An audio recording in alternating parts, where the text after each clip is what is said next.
a lui-même dit dans Luc 22, 19, « Celui-ci est mon corps, qui est donné pour vous » avec ce contexte.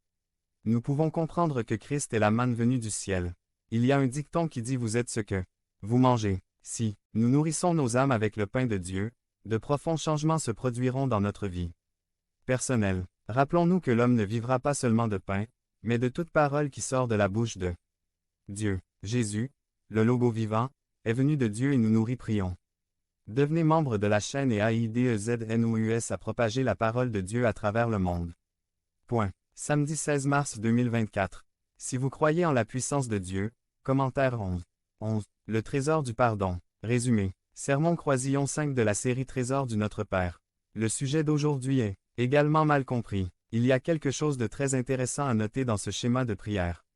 Dieu est un être si sage qu'il se soucie de notre bien-être émotionnel et psychologique par Adrian Oliva. Le trésor du pardon. Matthieu 6, 12. Introduction. Nous avons déjà discuté du fait que Dieu a établi une relation familiale avec nous et nous a donné le privilège de l'appeler Père par amour et par la foi au Christ. Cela nous appartient.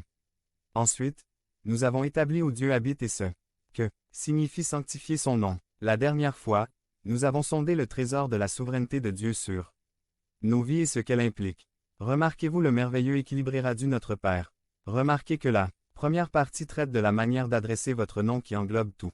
Paternité, parenté et autorité. Alors le traité concerne son royaume et sa volonté. Troisièmement, concentrer notre attention sur nos besoins. Donnez-nous aujourd'hui notre pain quotidien. La Bible nous dit clairement, cherchez, premièrement le royaume et la justice de Dieu, et toutes ces choses vous seront données par-dessus. Matthieu 6, 33. Ensuite, nous continuons avec les trésors du Notre Père avec le thème de la provision de Dieu. Le sujet d'aujourd'hui est également mal compris. Il y a quelque chose de très intéressant à noter dans ce schéma de prière. Certaines phrases sont répétées et sont appelées doubles selon le parallélisme de la poésie hébraïque, donc. Ce qui suit donne un peu plus de lumière à ce qui a déjà été discuté.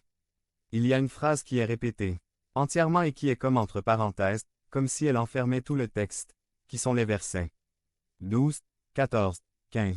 La poésie hébraïque est très intéressante et n'est pas autant utilisée dans le Nouveau Testament que dans Ancien Testament. Les versets 12, 14 et 15 sont mis en évidence, comme pour nous les faire remarquer ou les souligner. Dieu est un être si sage qu'il se soucie de notre bien-être émotionnel et psychologique parce qu'il nous a créés. Et c'est que la totalité de l'homme a besoin de lui. Aujourd'hui, plus que jamais, nous avons besoin de guérison dans nos émotions.